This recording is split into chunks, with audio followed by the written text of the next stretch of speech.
ഇന്ന് പകൽക്കാലം കാണാതെ ഈ ലോകത്തിൽ നിന്ന് മാറ്റപ്പെട്ടപ്പോൾ ദൈവം നമ്മളെ വിശ്വസ്തയോടെ നിലനിർത്തിയ ആ മഹത്വത്തെ ഓർത്ത് എത്ര പേർക്ക് സന്തോഷിച്ച് കാര്യങ്ങൾ ദൈവത്തെ മഹത്വപ്പെടുത്താൻ കഴിയും. ഹല്ലേലൂയ. നമ്മുടെ നാട്ടിലെ വയനാടിൻ്റെ ഇഷ്യൂസ് എല്ലാം നമുക്ക് എല്ലാവർക്കും അറിയാം. നമ്മളെല്ലാവരും കുറച്ച് നേരം അവർക്ക് ആ ഒരു ഫാമിലീസിന് വേണ്ടി നമ്മൾ പ്രാർത്ഥിക്കും, വയനാടിന് വേണ്ടി നമ്മൾ പ്രാർത്ഥിക്കും. നമ്മൾ നേടിയെന്ന് കരുതിയാൽ ആ ദൈവസ്നേഹം നമ്മുടെ ഉള്ളിൽ ഇല്ലെങ്കിൽ വൃഥാവായി പോകും. തിരുവചനത്തിൽ നമുക്ക് കാണാൻ കഴിയും, Come, let us worship our God with all our strength, with all our heart, with all. അതിനകത്ത് നമുക്ക് കാണാൻ കഴിയുന്നത്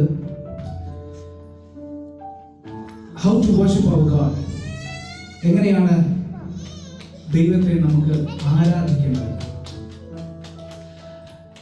നമുക്ക് ജനസിൽ നോക്കിക്കഴിഞ്ഞാൽ കായീനും ഹാബേലിനെ എല്ലാവർക്കും അറിയാമല്ലോ. കായീനും ഹാബേലും ദൈവത്തിന് വേണ്ടി സാക്രിഫൈസ് ചെയ്തു, യാഗം കഴിച്ചു. ആ സമയത്ത് കായീന്റെ ആരാധനയിൽ ദൈവം പ്രസാദിച്ചില്ല. കായീനും യാഗം കഴിച്ചു, ഹാബേലും യാഗം കഴിച്ചു. പക്ഷേ അവിടെ ഒരു വ്യത്യാസമുണ്ട് എന്നുള്ളത് ഹാബേൽ കൊടുത്ത യാഗത്തിന്റെ വ്യത്യസ്തതയാണ്. ഏറ്റവും ബെസ്റ്റ് ഒരു സ്ക്രിപ്ചറിനകത്ത് ഹീബ്രൂ ചാപ്റ്റർ 11:14 നമുക്ക് കാണാൻ കഴിയും, the better sacrifice as given by Abel.